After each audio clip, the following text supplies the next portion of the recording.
नमस्कार प्यारे दोस्तों, आपका बहुत बहुत स्वागत है हमारे इस सेशन में। और हम इस सेशन में दोस्तों मांसपेशी तंत्र के बारे में डिटेल से चर्चा करते हैं। तो आइए शुरू करते हैं। जैसा कि आप जानते हैं, मांसपेशियां हमारे शरीर में लगभग 40 से 45% पाई जाती हैं। दोस्तों, शरीर के वजन का 40 से 45% होती हैं।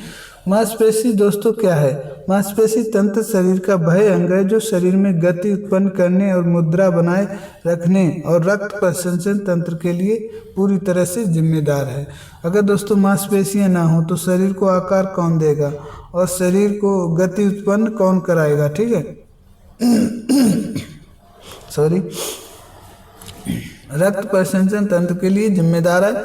मानव शरीर में लगभग 600 से 650 दोस्तों मांसपेशियां पाई जाती हैं और कहीं कहीं सटीक दोस्तों 639 भी देता है। ठीक है, जो शरीर का कुल आधा हिस्सा बनाते हैं, इसका अध्ययन मायोलॉजी कहलाता है। मांसपेशियों का अध्ययन जो है वो क्या कहलाता है? मायोलॉजी कहलाता है। इसके साथ साथ ही हम देखते हैं दोस्तों क्लासिफिकेशन ऑफ मसल्स। ठीक है, यानी स्केलेटल मसल, वॉलेंट्री मसल और इन्हें स्टार्टेड और स्टाइपेड मसल भी कहते हैं। ओके दोस्तों, इसके साथ साथ स्मूथ मसल, इनवॉलेंट्री मसल और अनस्टाइपेड मसल भी कहते हैं।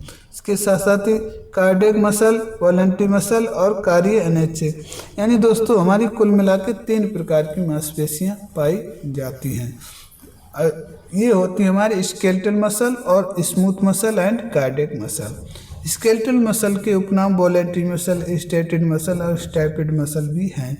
इसके साथ साथ ही दोस्तों स्मूथ मसल के उपनाम दोस्तों स्मूथ या इनके उपनाम इन्वॉल्यूंटरी मसल और स्टाइपेड मसल भी हैं। ठीक है, कार्डियक मसल के दोस्तों उपनाम मसल तो वॉलेंट्री पाई जाती हैं, ऐसा माना जाता है इनका कार्य अनैच्छिक होता है।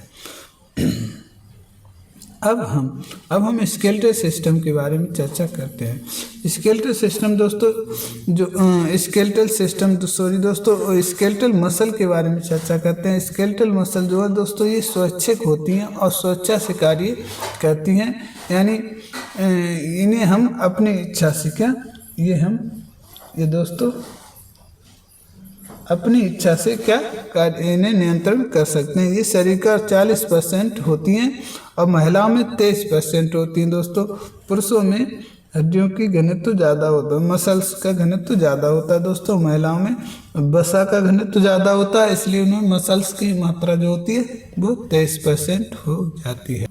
ओके दोस्तों, अब हम देखते हैं इनका आकार लंबा व बेलनाकार होता है। इनका आकार कैसा होता है? ऐसे दोस्तों लंबा और बेलनाकार होता है ऐसे। ठीक है दोस्तों, ये बहुकेंद्रीय यानी केंद्रकों की संख्या अधिक होती है, बहुकेंद्रकीय होती हैं। इनमें कई सारे केंद्रक पाए जाते हैं। ठीक है दोस्तों, स्मूथ मसल, इन्वॉल्यूंटरी मसल या अनस्टाइपेड मसल ये अनैच्छिक कार्य करती हैं। ये इनका कार्य कैसा होता है? अनैच्छिक होता है। ये आंतरिक अंगों में पाई जाती हैं, आंतरिक अंगों का हिस्सा होती हैं। इन्हें मनुष्य नियंत्रित नहीं कर सकता। इन्हें दोस्तों मनुष्य नियंत्रित नहीं कर सकता क्योंकि ये पाई जाती हैं पेट और हाथ में पाई जाती हैं। इनका आकार होता है दोस्तों, आकार तो बेलनाकार और तुर्काकार, यानी दोस्तों बेलनाकार और तुर्कनुमा होती हैं। एकल केंद्रक होती है, इनमें एक ही केंद्रक पाया जाता है। अब देखते हैं कार्डियक मसल। इनका कार्य अनैच्छिक होता है, लेकिन पेशी दोस्तों इनका कार्य अनैच्छिक होता है। ऐसा माना जाता है कि इनकी पेशी जो है ऐच्छिक की तरह ही होती हैं। ये एकल केंद्रक हैं। क्या ये एकल केंद्रक हैं? ठीक है दोस्तों, बेलनाकार हैं। इसके साथ साथ इनमें शाखाएं पाई जाती हैं। ये दोस्तों शाखाएं एकल केंद्रक, ठीक है, और बेलनाकार शाखाएं होती हैं। मुख्य कार्य दोस्तों रक्त पंप करना होता है। ये हृदय में पाई जाती हैं। ओके दोस्तों, इसके साथ साथ ही दोस्तों हम मांसपेशी की स्केलेटल मसल की संरचना के बारे में भी चर्चा करते हैं। दोस्तों देखिए, ये हमारी मसल संरचना, ठीक है, ये हमारी बोन है। क्या ये हमारी दोस्तों क्या है? हड्डी है। क्या हड्डी है। और इसके साथ दोस्तों क्या है, ये हमारी मसल से क्या है, ये मसल जो है जुड़ी हुई है दोस्तों, ये मसल जो है जुड़ी हुई है। और इसकी मसल जो होती है दोस्तों, सबसे ऊपरी परत को यानी पहली परत को हम कहते हैं एपीमाइशियम, और ये मांसपेशी के चारों तरफ होती है। और दूसरी परत जो होती है उसे हम कहते हैं पेरीमाइशियम। ये संयोजी ऊतक यानी म्यान बाहरी कवर है जो मांसपेशी फाइबर के चारों तरफ होती है, जो मांसपेशी फाइबर के चारों तरफ होती है। और ये हम आपको बता दें, जैसे तलवार की म्यान होती है, इसमें तलवार पूरी तरह समाहित होती है, इसी प्रकार ये पेरीमाइशियम जो है दोस्तों तलवार के म्यान की तरह कार्य करती है। ठीक है दोस्तों। इसके बाद तीसरी हमारी एंडोमाइशियम, और इनकी ट्रिक होती है एपीई, एपी से याद रख सकते हैं। ठीक है, एपी से आप याद रख सकते हैं। एंडोमाइशियम ये संयोजी ऊतक का जो मसल फाइबर के चारों तरफ होती है, ये संयोजी ऊतक का बाहरी आवरण है। संयोजी ऊतक का दोस्तों बाहरी आवरण है, बाहरी आवरण है जो क्या करती है दोस्तों, जो मसल फाइबर के चारों तरफ होती है। ये दोस्तों होती तो एट लास्ट में, लेकिन ये मसल फाइबर के चारों तरफ होती है। और मसल फाइबर की जो दोस्तों परत होती है, ये मसल फाइबर है हमारा, इसके अंदर से जो निकलेगा ये दोस्तों होगा हमारा मसल फाइबर, और इसकी परत होगी हमारी सार्कोलेमा। क्या इसकी परत कौन सी होती है दोस्तों, इसकी परत होगी हमारी सार्कोलेमा। क्या इसकी परत कौन सी होगी दोस्तों हमारी, एक मिनट दोस्तों, एक मिनट। इसकी परत हमारी जो होगी दोस्तों वो होगी सबसे लास्ट में सार्कोलेमा। ये मसल सेल की प्लाज्मा मेम्ब्रेन झिल्ली है। अब दोस्तों यहाँ मसल की जो सेल्स हैं वो शुरू हो जाती हैं। ऊपर तो जो थी मसल का वो दोस्तों सेल्स का बाहरी भाग था, अब यहाँ से मसल सेल से स्टार्ट हो जाती हैं। और ये हमारी सार्कोलेमा जो होती है मसल सेल्स की सबसे बाहरी झिल्ली है। इसके बाद ये सार्कोमेयर है दोस्तों, ये सार्कोमेयर है। मांसपेशी फाइबर की सबसे छोटी कार्यात्मक इकाई है जो दो जेड लाइनों के बीच होती है। ये दोस्तों दो जेड लाइनों के बीच में सार्कोमेयर होती है। ठीक है, मायोफाइब्रिल, और इसी में से दोस्तों मायोफाइब्रिल निकलते हैं जिन्हें हम कहते हैं एक्टिन व मायोसिन। एक्टिन व मायोसिन सिकुड़ी धारीदार मांसपेशी हैं। इनमें दोस्तों ये एक्टिन है और ये मायोसिन हमारा मोटा होता है, तो ये हमारा हो गया मायोसिन और ये हो गया हमारा एक्टिन। एक्टिन थिन फिलामेंट होता है। ठीक है दोस्तों, थिन होता है, कैसा थिन, एक्टिन और थिन, एक्टिन थिन होता है। और इसके दो भाग होते हैं, कौन कौन से दोस्तों, ट्रोपोनिन और ट्रोपोमायोसिन, ट्रोपोनिन और ट्रोपोमायोसिन। अब देखते हैं मांसपेशियों के कार्य क्या होते हैं। मांसपेशियों के कार्य होते हैं दोस्तों स्थिरता प्रदान करना, दूसरी बात गतिशीलता प्रदान करना, इसके साथ साथ ही तापमान नियंत्रण करना, और इसके साथ साथ ही अंगों का संचालन करना और होम्योस्टेसिस को बनाए रखना होता है मांसपेशियों का मुख्य कार्य। इसके साथ साथ ही दोस्तों हम देखते हैं मांसपेशियों के गुण। मांसपेशियों के गुण, प्रॉपर्टी ऑफ मसल।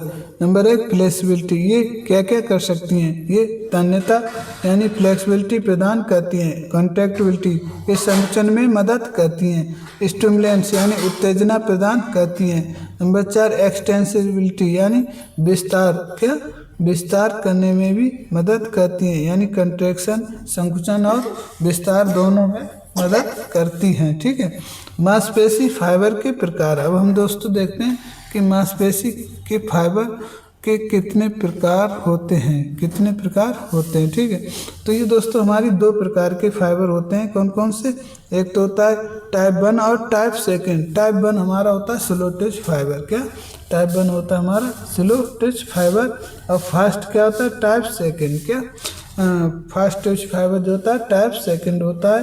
अब हम सर्वप्रथम बात करते हैं स्लो टिच फाइबर की। स्लो टिच फाइबर दोस्तों जो टाइप 1 होता है, ये कैसे होते हैं और इनका मुख्य कार्य क्या होता है। ये बहुत धीमी गति से संकुचन करते हैं, ये बहुत धीमी गति से संकुचन करते हैं दोस्तों। कौन से? सेलुलोज या टाइप फर्स्ट फाइबर। ये मायोग्लोबिन में अधिक होता है, इसके कारण ये रंग में लाल होते हैं। मायोग्लोबिन जो क्या होता है दोस्तों, ये मांसपेशियों का ग्लोबिन होता है, यानी प्रोटीन होता है। एरोबिक स्रोतों से ऊर्जा प्राप्त करते हैं। मायोग्लोबिन अधिक होता है और धीमे धीमे संकुचन करते हैं, और इसके साथ साथ ही एरोबिक ऊर्जा प्रदान करते हैं। ठीक है, लंबे समय तक ऊर्जा जारी करते हैं। लंबे समय तक ऊर्जा जारी करते हैं दोस्तों। ठीक है, लैक्टिक एसिड क्या होता है? लैक्टिक एसिड इसमें बनता है और लेकिन ख़त्म हो जाता है, धीरे धीरे ख़त्म हो जाता है। जैसे 5000 मीटर की रेस और इसके साथ साथ ही मैराथन रेस। ठीक है, यहाँ आप समझ लीजिए जो मैराथन रेसर होते हैं उनमें लैक्टिक एसिड बनता है। शुरुआत में लैक्टिक एसिड बनता है, लेकिन दोस्तों 3 से 4-5 मिनट के बाद में वो लैक्टिक एसिड धीरे धीरे ग्लाइकोजन में कन्वर्ट होकर ऊर्जा के रूप में प्रभावित हो जाता है। ठीक है, तेजी से संकुचन करना किसका काम होता है? अब हम देखते हैं fast tissue fibre. Fast tissue fibre यानी टाइप सेकेंड, इनका कार्य होता है तेजी से संकुचन करना। मायोग्लोबिन कम होने के कारण रंग में सफ़ेद होते हैं। मायोग्लोबिन कम होता है, इसलिए इसके कारण ये रंग में सफ़ेद होते हैं। ये एनारोबिक स्रोतों से ऊर्जा प्रदान करते हैं। एनारोबिक स्रोतों से ऊर्जा प्रदान करते हैं, यानी ये एनारोबिक ऊर्जा प्रदान करते हैं। ओके दोस्तों, ये तेज संकुचन करते हैं। ये संकुचन कैसे करते हैं? फास्ट करते हैं। कैसे? फास्ट, मगर कम समय के लिए संकुचन कर पाते हैं। लैक्टिक एसिड का निर्माण करते हैं। लैक्टिक एसिड बनेगा तो दोस्तों जब एनारोबिक स्रोतों से ऊर्जा प्रदान करेंगे हमारे ये फास्ट टिश्यू फाइबर। ठीक है, इनके लिए ये मुख्यतः 100 मीटर रेस और 400 मीटर रेस के लिए उपयोग किए जाते हैं। यानी स्प्रिंटर जो होते हैं हमारे, उनमें कैसे पाए जाते हैं? फास्ट टिश्यू फाइबर पाए जाते हैं। ठीक है, अब हम देखते हैं दोस्तों मांसपेशियों के बारे में बहुत वेरी इंपॉर्टेंट क्या बिंदु के बारे में चर्चा करते हैं। ओके दोस्तों, वेरी इंपॉर्टेंट बिंदु के बारे में चर्चा करते हैं। ठीक है, आइए शुरू करें। देखिए, लिफ्टर मसल यानी वजन को उठाने वाली जो दोस्तों होती है हमारी डेल्टॉइड होती है, और ये कहाँ पाई जाती है? ये कंधा में पाई जाती है। काफ मसल, जिसे हम गैस्ट्रोनियमस मसल भी कहते हैं, ये दोस्तों कहाँ पाई जाती है? निचली टांग में। कहाँ? निचली टांग में। ठीक है, इसके साथ साथ विंग मसल, ये दोस्तों इसे हम कहते हैं पंखों वाली मांसपेशी, जिसे हम, इसका आकार पंखों जैसा होता है। ये लैटिसमस डोर्सी होती है दोस्तों, इसका नाम होता है लैटिसमस डोर्सी, और ये हमारी पीठ पर पाई जाती है। कहाँ? बैक पर पाई जाती है। पुलिंग मसल यानी खींचने वाली मसल, यानी सबसे ताकतवर, यानी खींचने में सबसे ज़्यादा ताकत लगाने वाली कौन सी मसल होती है दोस्तों? सोलियस मसल होती है। कौन सी? सोलियस मसल होती है। और इसके बाद चौकोर मसल, क्वाड्रिसेप्स होती है दोस्तों। चौकोर मसल जो होती है वो हमारी क्वाड्रिसेप्स मसल होती है, जो जांघ में पाई जाती है। ठीक है, त्रिकोणीय मसल यानी 3 कोने की मसल कौन सी होती है? त्रिकोणीय मसल कौन सी होती है दोस्तों? ये हमारी कहाँ होती है बताइए? कंधे में। कहाँ? छोटी मसल, सबसे छोटी मसल स्टेपीडियस। क्या? स्टेपीडियस कहाँ पाई जाती है? ये कान में पाई जाती है। ग्लूटियस, सबसे बड़ी मसल ग्लूटियस मैक्सिमस कहाँ पाई जाती है? कूला यानी हिप में। क्या दोस्तों? हिप में। मजबूत मसल मैसेटर मसल कहाँ पाई जाती है दोस्तों? जबड़ा में। ठीक है, लंबी मसल सार्टोरियस कहाँ पाई जाती है? जांघ में। व्यस्त मसल एक्स्ट्रा ओकुलर मसल, और ये कहाँ पाई जाती है दोस्तों? पाई जाती है आँख में। का कमजोर मसल स्टेपीडियस कहाँ पाई जाती है? कान में। लॉफिंग मसल जाइगोमैटिक मसल कहाँ पाई जाती है? जबड़े में। लॉकिंग मसल पॉप्लिटियस, ये कहाँ पाई जाती है? ये पाई जाती है दोस्तों जांघ में। क्या? जांघ में। लॉक कैसे लगाती है? ये लॉक लगाती है दोस्तों कुश्ती के समय। बॉक्सर मसल, क्या? Boxer muscle serratus interior. ठीक है, फ्रोक्टन muscle sub scapula, thrower muscle pectoralis major कहाँ, कंधे में। टेलर मसल सार्टोरियस कहाँ, जांग में।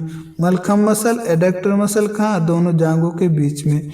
राइडर मसल एडक्टर मसल, ठीक है। Rowing muscle latissimus dorsi. ये दोस्तों हमारी कुछ मांसपेशियों के मुख्य उपनाम थे। इसके साथ साथ ही दोस्तों हम देखते हैं मांसपेशियों के संकुचन के प्रकार। दोस्तों हमारा मसल जो है मस्कुलर सिस्टम जो है काफ़ी बड़ा और विस्तृत टॉपिक है, इसलिए हमें इसे कई भागों में बांटकर पढ़ना पड़ता है। सर्वप्रथम इसे हम बांटते हैं दोस्तों कि मांसपेशियाँ कितने प्रकार की होती हैं। इसके बाद हम मस्कुलर सिस्टम को फाइबर के अकॉर्डिंग बांटते हैं, फास्ट टिश्यू फाइबर और स्लो टिश्यू फाइबर।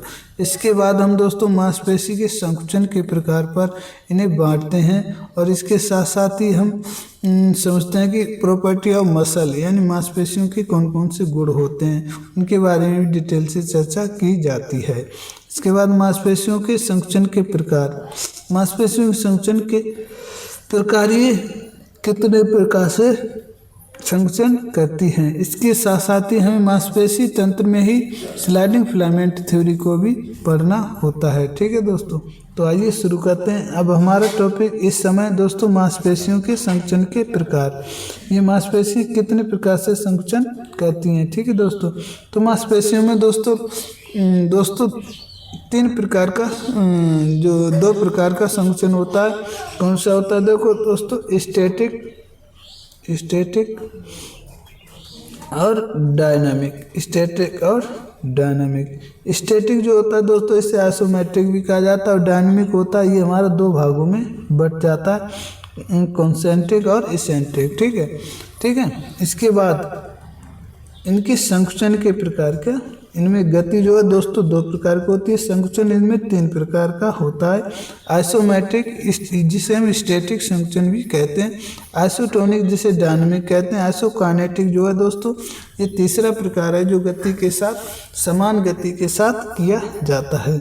आइसोमेट्रिक जो है इसे स्टैटिक भी कहा जाता है। आइसो का मतलब होता है दोस्तों समान और मैट्रिक का मतलब होता है माप। आइसो का मतलब समान और मैट्रिक का मतलब होता है माप। जब ठीक है, इसकी खोज 1953 में हैटिंगर व मुलर ने की थी, ठीक है। इस मांसपेशी में केवल तनाव यानी टेंशन तो पैदा होता है लेकिन उसकी लंबाई में कोई परिवर्तन नहीं होता, ना छोटी होती है ना ही लंबी होती है। गति, इसमें कोई गति मूवमेंट नहीं होती है, केवल टेंशन या तनाव पैदा होता है। उदाहरण, दीवार को धक्का देना और या फिर प्लैंक एक्सरसाइज करना। योगासन में एक स्थिति में रुके रहना। देखिए दोस्तों जब हम दीवार को धक्का देते हैं उस समय मांसपेशियां तनाव तो होता है उनमें, लेकिन कार्य दिखाई नहीं देता, ना ही संकुचित होती हैं, ठीक है। आइसोटोनिक यानी समपराशरी संकुचन। आइसो में समान और टोनिक में तनाव। जब दोस्तों कार्य करते हुए समय मांसपेशियां समान तनाव पर कार्य करें तो उसे आइसोटोनिक कंट्रैक्शन कहा जाता है। इसकी खोज डॉक्टर लोनिक ने की थी। कैसे याद रखेंगे, टोनिक कौन देता है, डॉक्टर देता है, यानी डॉक्टर लोनिक ने दे दिया टोनिक, ठीक है, 1954 में। ये दो प्रकार का होता है। ये दोस्तों कितने प्रकार का होता है, हमारा दो प्रकार का होता है। ये कितने प्रकार का होता है, दो प्रकार का होता है। जैसे कॉन्सेंट्रिक में से छोटा होना। मांसपेशी जब छोटी होती हैं और बल पैदा करती हैं उस समय दोस्तों कॉन्सेंट्रिक कंस्ट्रक्शन होता है। एग्जाम्पल, बाइसेप्स कर्ल करना, क्या, बाइसेप्स को कर्ल करना। इसेंट्रिक, मांसपेशी का लंबा होना। मांसपेशी में तनाव के साथ मांसपेशी क्या होती है, लंबी होती है, ठीक है दोस्तों, और यहीं पर हमारा डोम्स की स्थिति उत्पन्न होती है।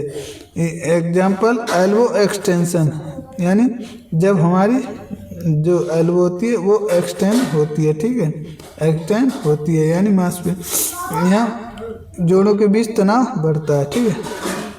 काइनेटिक कंट्रैक्शन, समगति की संकुचन। आइसोमिस दोस्तों समान, वो तो आपको बता ही दिया है, समान। और काइनेटिक मिस गति, क्या, आइसोकाइनेटिक हो गया दोस्तों, काइनेटिक मिस गति, यानी जब समान गति पर कोई कार्य होता है तो वहाँ हमारा आइसोकाइनेटिक कंट्रैक्शन होता है। एक ऐसी प्रक्रिया है दोस्तों जिसमें गति जो है, स्पीड और मूवमेंट जो होता है पूरे रेंज ऑफ मोशन में समान रहता है, यानी पूरे तनाव में रेंज ऑफ मोशन जो है, जो गति करने की गति होती है, ठीक है, तनाव की गति होती है, वो समान रहती है। ये केवल मशीनों द्वारा ही संभव होता है, ठीक है। जैसे साइबेक्स मशीन, ट्रेडमिल पर दौड़ना और जिम्नास्टिक के जिम करना। इसके नोट, मसल फंक्शन के लिए कैल्शियम व मैग्नीशियम कैसा दोस्तों, मसल फंक्शन के लिए कैल्शियम मैग्नीशियम ये दोनों आवश्यक होते हैं, ठीक है दोस्तों। इस प्रकार हमने देखा कि मांसपेशियों के फंक्शन कितने प्रकार के होते हैं और इनकी खोज किसने की, आइसोकिनेटिक की खोज दोस्तों 1968 में किसने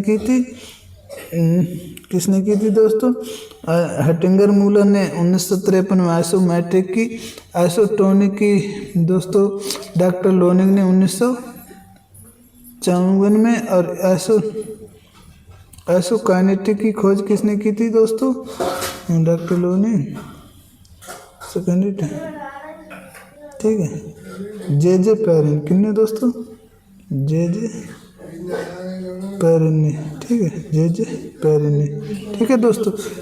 इस प्रकार हमने मांसपेशी का जो टॉपिक है मस्कुलर सिस्टम का तीन सब टॉपिक कवर कर लिए हैं, और एक टॉपिक बचता है, इसमें सब टॉपिक एक बचता है, वो होता है स्लाइडिंग फिलामेंट थ्योरी, वो हम नेक्स्ट वीडियो में कवर करेंगे।